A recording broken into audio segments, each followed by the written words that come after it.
Hello? What's that? Our school didn't make AYP? Oh, it's terrible. Well, I guess we're going to have to start teaching to the test, right? Okay. Yeah, we'll have to, give me that test and we'll look at it and make sure we're covering everything. One of the traps a lot of schools fall into, especially when they don't make AYP for any given subject, is that they think they have to teach to the test. Well, there's a big difference between teaching to the test and teaching to the test results. And so I want to talk a little bit today about how we use data in our classrooms to compact the curriculum and to determine what we really need to be teaching our kids. So curriculum compacting is a method by which we pre-test students and use that data to create a more effective course of learning for each individual student. So there's quite a few different ways we can compact the curriculum. One way is to give students pre-tests, and then when you pre-test the students, you take the information that most of the kids know already, and you don't spend much time on it, and the stuff that they don't know, you focus more on. Another way of collecting data is by taking the test results from the MCAs from the year before. And so every school district is given a disc by the MDE that has all of the student information from every student that you have for their test results for all the different state tests. It is in your interest to take that information, that data, to help customize learning experiences in your classroom. Additionally, you can use it to differentiate the instruction in your classroom. So if you identify you might have a third of your students seem to be missing a huge concept, but the rest of them get it, you can split them into a focus group and say, well, for this week, these 10 students are going to focus on this, these 10 students are going to focus on that, and those 10 students are going to focus on something completely different.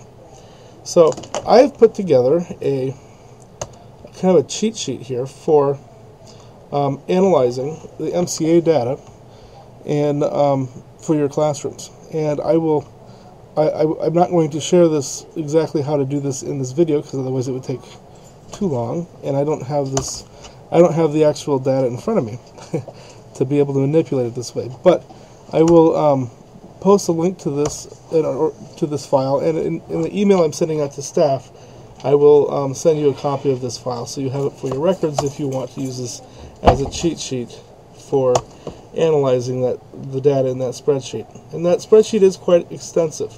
There's lots of information in there, and so it can be kind of hard, or kind of easy to get lost in there.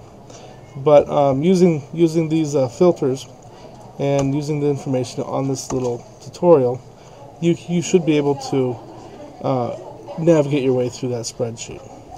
Now, not everybody teaches a subject that is assessed in the state test. So even if you do, you may still want to use a different method for curriculum compacting. And in fact, that's exactly what I've been doing with the surveys I've been sending out to teachers the last couple of weeks.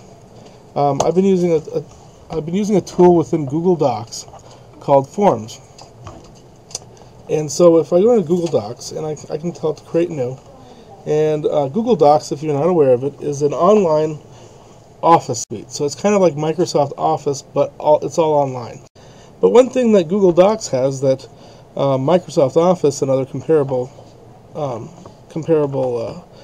desktop-based clients doesn't have is Google Forms. So if I go into Google Forms, I can create a form of questions that can be embedded on a web page, or it could be shared as a link, which is what I've done for the staff here in EMID. And those questions can be paragraph text questions, multiple choice, simple short answer. They can be check boxes.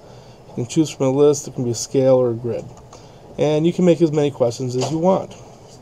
But then the neat thing about this is when all the data is collected, it is all brought into a spreadsheet.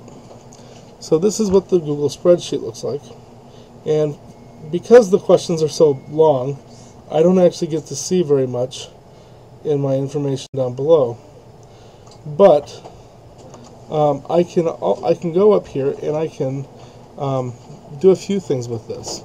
If I'm not interested in individuals' answers, if I'm more interested, let's say, in what the average is for a certain question, I can go up here and I can ask it to view summary of responses. And so if I do that, it'll open up a summary and give me a chart. So I can see here I have 27 people from Crosswinds today have answered have taken the survey, and 31 from Harambe. I can go down through this and it will give me charts that show the responses everyone has to these different questions. And in the coming weeks, we will do a little bit more analysis of this. But I will be able to take this now and customize.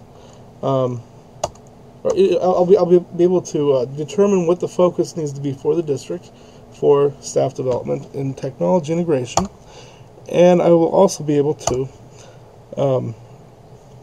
individualize instructions, so break people into groups that depending on how they answered questions, and I can determine quite a few different things from this survey. So that is a way of doing curriculum compacting for professional development, but the same thing can absolutely be done in any classroom, for any given topic. And the great thing about that is, you can, without doing this, you'd have to spend forever trying to cover everything. And if we're trying to cover our standards, especially in some classes, there are just way too many standards to cover. There's other tool that's really great for this is SurveyMonkey. So if you go into the digital backpack and go down to other tools, and you go over here, there's a link to SurveyMonkey, and we have our EMID has a paid for version of this if you are interested. There's also quite a few other online survey tools that you can use. The two I've preferred for myself have been Google Forms and SurveyMonkey, though. Additionally, every student who takes the MCAs, every student is given what's called a learner locator number. And the state of Minnesota has provided a website called Perspective, where if you enter in your student's learner locator number, it will customize a learning program for them based on the questions that they missed on the MCAs the prior year. And there's a perspective for parents, and there's a perspective for teachers. And the teachers' perspective will also allow you to get customized learning materials or curriculum materials for your classroom. So that's curriculum compacting and data analysis using spreadsheets, forms, and Google Docs.